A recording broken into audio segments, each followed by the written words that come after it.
Do not forget my stories, Senua. I am with you still. Out of hell you have come, and now find yourself in Midgard, the world of men. Do not think it any less dangerous for that. Your path has taken you far from home, across the boundless sea, and you must go on to the heart of this place, to the heart of man. You have seen how the Northmen journey out to conquer, and this is one of their lands, as icy dark as Niflheim, yet as fiery as Muspel. It has not long been claimed, and they try still to tame it.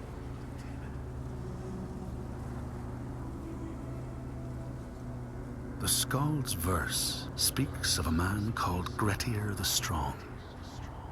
A strange and bloody life he led. And it happened in this land you have come to. Listen to his story, Senua, for it may in some small way illuminate your own.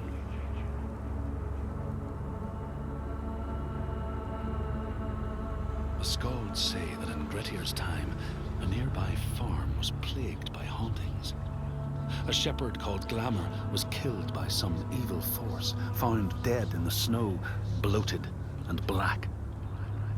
His body could not be taken to burial, because he was held fast to the ground. So it was left. 3 days after his death, the body was missing.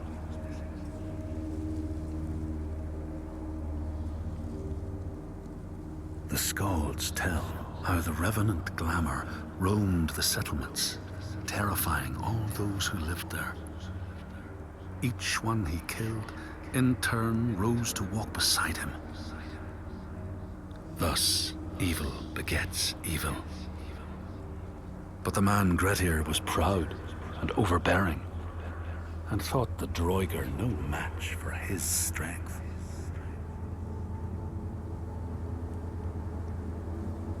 The Skalds say that Grettir fought and killed the Droiger Glamour, but not before Glamour had cursed him. His strength would be turned against him, his deeds bring death and exile, and he would be always before Grettir's eyes, making him afraid to be alone. He saw all sorts of phantoms wherever he looked, and thus people who see things that aren't there are said to have Glamour's eyes.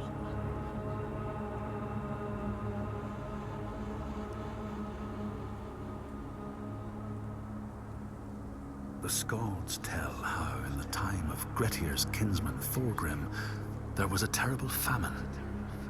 No crops could be grown, and the fish fled the nets. It lasted years, and the people were desperate. There was no respite even in spring, since terrible gales from the north would rise up and set in for weeks. This is a cold and unforgiving land, Senua.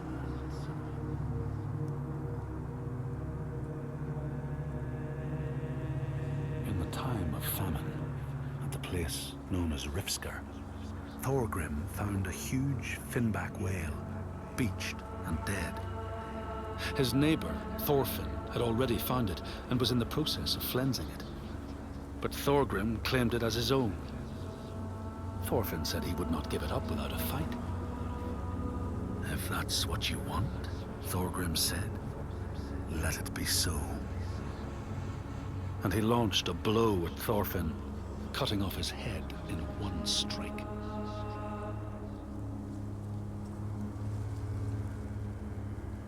The Skalds say that the neighbors fought, armed only with the knives and axes they had brought to cut up the whale, even picking out the whale ribs to beat down their enemies. Thorgrim's men had loaded their boats with whale meat, but as they went to leave, one of their opponents struck Thorgrim's brother a fatal blow. And this is how hunger fates desperate men to come to blows, striking out against one another to survive.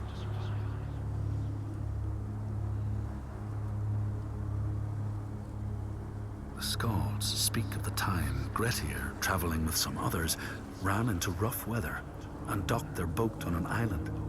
They had not brought fire with them, and the merchants complained bitterly. Seeing a great fire blazing on the other side of the strait, Grettir said he would swim over to fetch it. He took off his clothes and struck out across the water, wearing nothing but a cloak.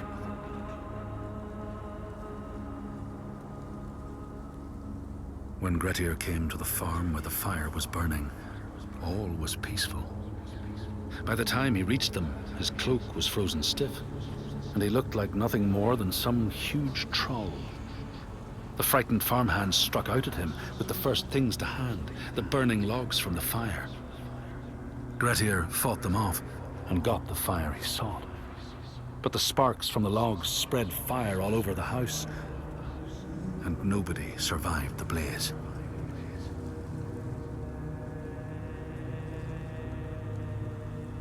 The Skalds say that Grettir swam back across the strait, keeping the fire safe from the water.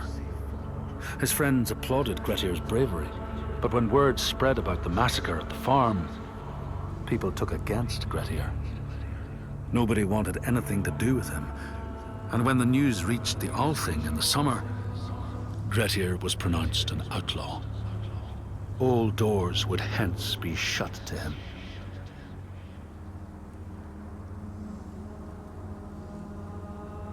The Skalds speak of how Grettir, now an outlaw, took rest on the island of Haramsoy with a man called Audun.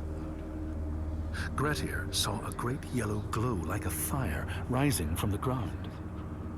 Audun told him it was coming from the burial mound of Karr the Old, who ever since he died had haunted the island, and warned him to stay away.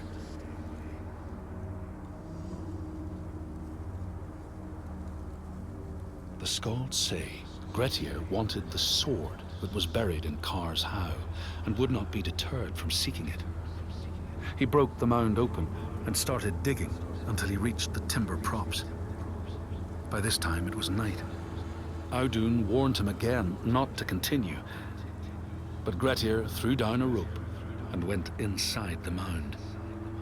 No light penetrated it, and it reeked of death. But he persisted in exploring.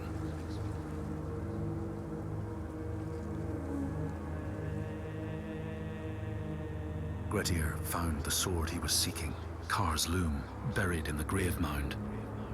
He went to leave, but before he could reach the rope, something grabbed him from behind, and Grettir realized the mound dweller would not let his treasure go.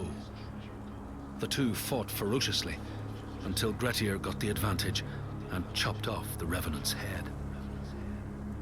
But Karr's loom would prove his undoing, fated to be the sword that killed him.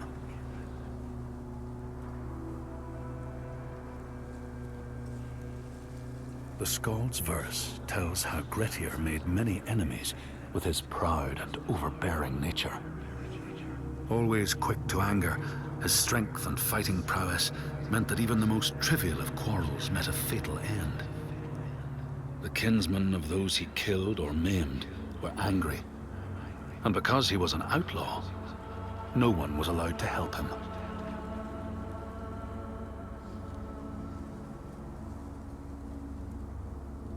The outlaw Grettir fled to the island of Drangi. His enemies knew he was there, but he was still so strong and fierce, nobody could shift him. Thorbjorn, first among his foe, sent his foster mother to see Grettir. She was a Seithkona and very wily. She enchanted a tree branch and sent it to wash up on Drangi. Grettir tried to cut it up for firewood, but his axe flew back and struck him in the leg. The wound blackened and festered, and Grettir feared his time was close.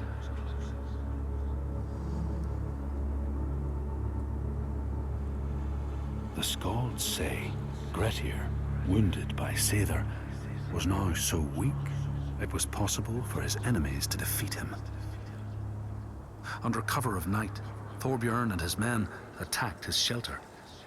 They tried to disarm him, But he clung so firmly to his sword, Karr's loom, that they had to cut off his arm to get it free. Then they used his sword to cut off his head, and the land's mightiest outlaw was dead.